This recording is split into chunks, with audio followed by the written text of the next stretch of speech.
चंदूलाल दिवाणाची गोष्ट व समर्थांची जन्मपत्रिका. मोगलाईत राजूर म्हणून गाव आहे. त्या ठिकाणी मठ असल्याचे हल्ली कळते. मठास जहागीरदारी करून देणारे चंदूलाल दिवाण त्यावेळी होते. त्यांची महाराजांच्या चरणी फार भक्ती होती असे दिसते व महाराजही चंदूलालांचे शहाणपणास चाहत असत. कारण कोणी सेवेकरी हुशार असल्यास महाराज त्यास चंदूलाल या नावाने हाक मारीत. राजुराहून महाराज जोगाईचे आंबे येथे गेले. तेथे एक मोठा डोंगर असून त्यावर दत्त पहाड या नावाची गुहा आहे. त्या महाराज काही दिवस जाऊन राहिले. ती गुहा केवळ अरण्यात आहे. तेथे मनुष्याची वस्ती नाही. श्री स्वामी त्या स्थळी निराहारवास करून राहिले. पुढे त्या डोंगरावर महाराजांची प्रसिद्धी होऊन गावोगावची लोक त्यांच्या दर्शनास येऊ लागले. त्यावेळी प्रसिद्ध होणे महाराजांचे इच्छेस न आल्यामुळे महाराज तेथून पंढरपुरास गेले. तेथून मंगळवेढ्यास आले. तेथे 12 वर्ष होते. राजश्री नाना रेखी यांनी महाराजांची पत्रिका केली आहे. हे ज्योतिषी फार चांगले आहेत. ती पत्रिका घेऊन नाना रेखी अक्कलकोटास गेले व ती त्यांनी स्वामीचरणी अर्पण केली.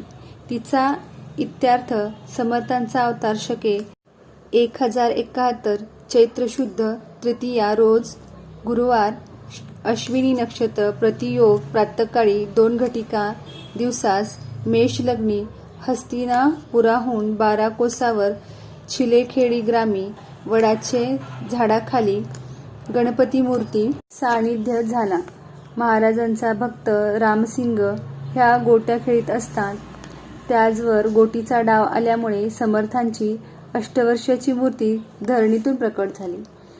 स्वामीसूत म्हणून मुंबईस उत्तम भक्त होऊन गेले.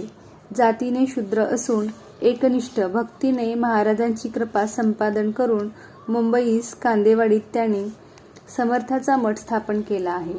महाराजांचे जन्मसंबंधीचे या भक्तांचे मत याप्रमाणे आहे. महाराजांची लीला अगम्य होती. त्यांचे संबंधाचे विचित्र गोष्ट सांगितली तरी त्यास ती शोभा देत नसे. त्यासी स्वतः पाहिले ते कबूल करतीलच. महाराजांचे ज्यास दैवयोगाने दर्शन झाले आहे त्यासच महाराजांचे वैभवाची थोरवी ध्यानात येईल. एका बॅरिस्टराची भेट. अक्कलकोटास एक वेळ अशी गोष्ट झाली की कलकत्त्याहून एक गोरा बॅरिस्टर व एक पारशी गृहस्थ आपले कामास मुंबईस आले होते. ते महाराजांची कीर्ती ऐकून दर्शनास आले. त्यांना बरेच प्रश्न महाराजास करायचे होते. दर्शन घेऊन खाली बसले आणि श्रीचे तोंडाकडे पाहिले. त्यांच्या तोंडाकडे पाहून ते दोघे दिपून गेले आणि एकच काय तो प्रश्न केला. तो असा, आपण कोठी? त्यावर श्रीने उत्तर दिले की ते असे, आम्ही प्रथम कर्दळीवनातून निघालो. पुढे फिरत फिरत कलकत्ता वगैरे शहरे पाहिली. बंगाल देश हिंडून कालीदेवीचे दर्शन घेतले. नंतर गंगा तटाकडचे फिरत फिरत हरिद्वार, केदारेश्वर, गंगोत्री, बद्रीनारायण, द्वारका, अयोध्या वगैरे हजारो तीर्थे पाहून गोदा तटाकास आलो. मग हैदराबाद, मंगळवेढ्यास बरेच वर्ष होतो. मग पंढरपूर, बेगमपूर व मोहोळस आलो. तेथे काही दिवस राहून अक्कलकोटास आलो. तो येथेच आहे असे साहेबास सांगितले. गुरुचरित्रातील 51व्या अध्यायातील गोष्टीस आणि या गोष्टीस मेळ बसतो. श्री स्वामी समर्थांचे चरित्र संस्कृतात महादेवशास्त्रींनी श्लोकबद्ध लिहिले आहेत. ओवीबद्ध सखाराम बाळकृष्ण सरनाईक चांबाळीकर यांनी लिहिले आहे व गद्यात मुंबईकर नारायण हरी भागवत यांनी लिहिले आहे. असो, एक वेळ काही गाणगापूरचे पुजारी अक्कलकोटास आले होते. दर्शन घेऊन जवळ बसले असता समर्थांनी प्रश्न केला, तुमचे देवाचे नाव काय? ते म्हणाले, आमचे देवास श्री नरसिंह सरस्वती म्हणतात. हे ऐकून समर्थ म्हणाले, माझे नाव नरसिंहभान आहे बरे. स्वामीसूत म्हणून परमभक्त होते. त्यांनीही समर्थांचा अवतार अभंगरूपाने वर्णन केला आहे. विष्णुबुवा ब्रह्मचारी यांचा निर्गुण कटाक्ष असून ते श्रीस अवतारी समजत. विष्णुबुवा ब्रह्मचारीचा गर्वपरिहार. अक्कलकोटचे राजेसाहेब मालोजी यास वेदांत ऐकण्याची छंद फार असे. ज्ञानेश्वरी, अमृतानुभव वगैरे ग्रंथाचा अर्थ समजून घेण्याकरिता राजश्री रामभाऊ चिंचोणीकर, गोपाळशास्त्री हरळीकर वगैरे मंडळी त्यांनी चांगलेच वेतन देऊन पदरी ठेवली होती. नित्यशा राजवाड्यात वेदांत चर्चा चाले. असे बहुत दिवस चालत असता विष्णुबुवा ब्रह्मचारी यांची कीर्ती मुंबईकडून ऐकू येऊ लागली. त्यांनी पाद्री लोकांबरोबर वाद करून त्यांचे मत खंडित केले आणि वेदांतावर उत्तम व्याख्याने देतात वगैरे हकीकत ऐकून राजासाहेबास त्यांच्या मुखातून वेदांत श्रवण करावा अशी इच्छा झाली. हर प्रयत्नाने त्यांनी बुवास अक्कलकोटास आणविले. बुवांनी बरीच वेदांताख्याने राजवाड्यात दिली. एके दिवशी त्यांचे मनात असे आले की श्री स्वामी महाराजांजवळ जाऊन वेदांत भाषण करावे. बुवाबरोबर 3 वर्षी गृहस्थ होते.